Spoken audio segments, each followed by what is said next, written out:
새로운 공유형 교통수단으로 급부상하는 전동 킥보드. 간편한 1인용 교통수단으로 많이 이용하시는데요. 하지만 이용이 많아지면서 안전사고에 대한 우려도 커지고 있어요. 무질서하게 방치된 전동 킥보드도 보행자의 통행을 방해하는 큰 문제가 되고 있답니다. 그래서 2021년 5월 13일 안전모 의무 착용, 2인 이상 탑승 금지, 무면허 탑승 금지 등 전동 킥보드 관련 규정을 강화하였어요. 어떻게 하면 전동 킥보드를 안전하고 편리하게 이용할 수 있을까요? 전동 킥보드는 도심의 단거리 통행뿐 아니라 주거지에서 대중교통시설 간의 단거리 통행에 적용될 수 있는 최적의 교통수단이 될 수 있습니다. 이런 개인형 이동수단이 활성화되면 교통혼잡이나 도심의 주차장 문제 등을 개선할 수 있는데요. 또한 개인형 이동수단 공유 서비스 사업자는 축적된 데이터를 분석해서 이용자에게 정확한 통행 옵션을 제공하고 수익을 창출할 수 있다고 합니다. 그럼 인천시의 개인형 이동수단 잠재 수요는 얼마나 될까요? 전동 킥보드 이용 시간이 도보 시간 기준 25분 정도의 거리라는 연구 결과를 참고하면 약 2km 정도의 거리를 개인형 이동수단 이용 수요로 볼 수 있다고 하는데요. 인천시의 1일 총 수단 통행은 약 707만 통행이며 이 중 170만 통행이 개인형 이동수단을 이용할 수 있는 최대 잠재 수요라고 해요. 현재 인천시에는 9,736대의 공유 킥보드가 운행 중이에요. 하지만 많은 시민이 이용하게 되면서 그에 따른 사고 발생도 증가하고 있답니다.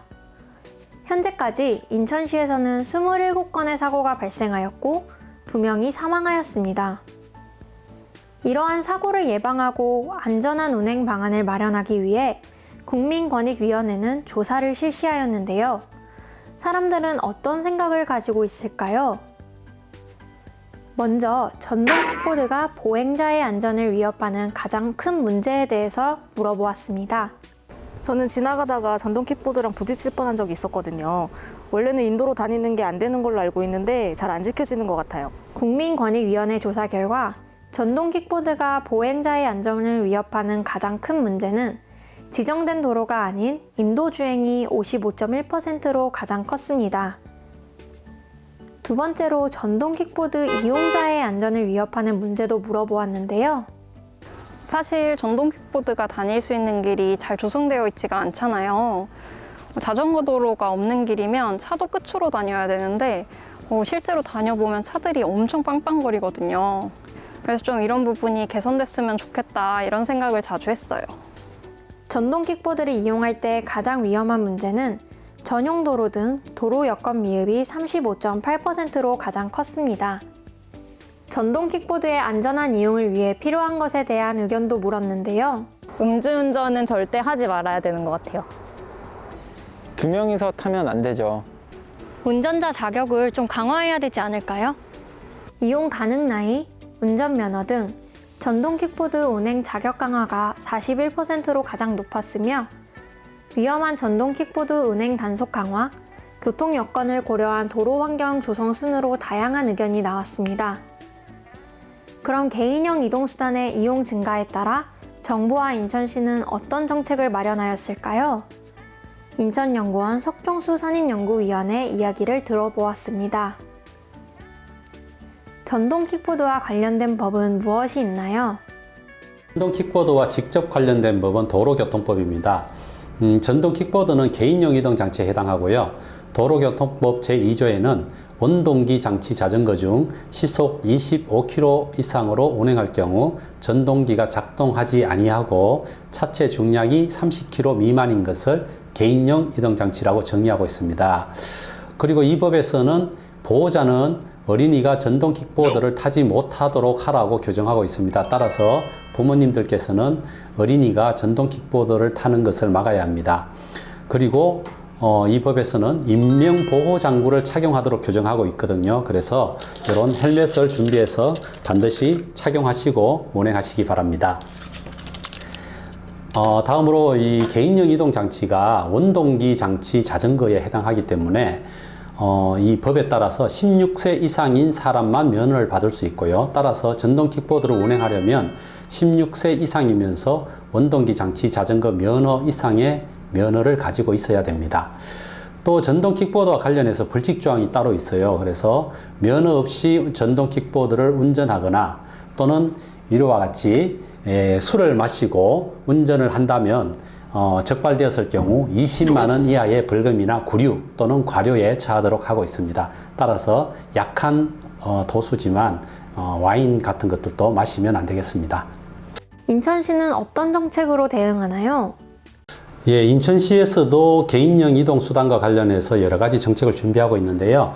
가장 먼저 인천광역시 개인형 이동수단 이용 안전 정진을 위한 조례, 이것을 제정해가지고 이용자의 안전을 확보하기 위한 노력을 하고 있고요.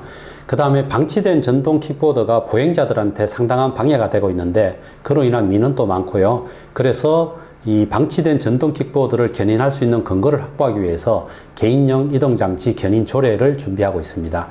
또 이 공유용 전동 킥보드가 대부분 민간 업체에 의해서 운영되기 때문에 시와 민간 업체 간의 협약을 맺어서 전동 킥보드를 보급하고 안전하게 이용할 수 있도록 하기 위한 공동 노력을 해나가기로 했습니다.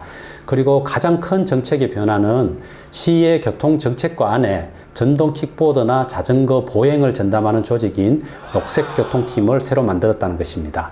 전동 킥보드를 안전하게 타는 방법은 무엇인가요? 전동 킥보드를 타는 사람이 자신과 보행자를 보호하기 위한 적절한 조치를 해야 안전하고 즐거운 전동 킥보드 타기가 가능합니다. 먼저 전동 킥보드를 탈 때는 반드시 보호장구를 착용해야 합니다. 대표적인 것이 이 머리를 보호하기 위한 헬멧입니다. 이 헬멧은 사고가 났을 때 머리를 보호하기 위한 최소한의 장비입니다. 그런데 아직도 전동 킥보드를 타는 사람 대부분이 헬멧이나 다른 보호장구를 착용하지 않고 있습니다. 그리고 전동 킥보드를 탈 때는 보행자의 안전하고 쾌적한 보행을 방해하거나 위협해서는 안 됩니다. 이 전동 킥보드는 도로교통법에서 차로 규정하고 있기 때문에 특별한 경우가 아니면 차도 가장자리나 자전거 전용 도로로만 통행할 수가 있습니다. 따라서 보도로 주행하면서 보행자의 통행을 방해하면 원칙적으로 법규 위반이 됩니다. 보도로 절대 주행해서는 안 되겠습니다. 또 지하철역 출입구나 보도 가운데에 이 전동 킥보드를 방치해서 보행자나 유모차 또 휠체어의 통행을 방해하는 경우가 굉장히 많습니다. 많은 사람들이 이 보도에 방치된 전동 킥보드를 불편하게 생각하고 민원을 많이 넣고 있습니다. 전동 킥보드를 이용하고 난 이후에는 반드시 정해진 장소에 올바르게 주차하는 것이 필요합니다. 지금까지 말씀드린 것을 요약하자면 전동 킥보드를 타는 사람들이 스스로의 안전을 확보하고 또 다른 사람들의 통행권을 보호하는 배려심을 가진다면 모두가 안전하고 즐겁게 전동 킥보드를 이용할 수 있을 것입니다. 자, 그러면 우리가 안전하게 전동 킥보드를 이용하는 방법을 알아봤으니까 우리 안전모를 쓰고 전동 킥보드를 이용하러 한번 가볼까요?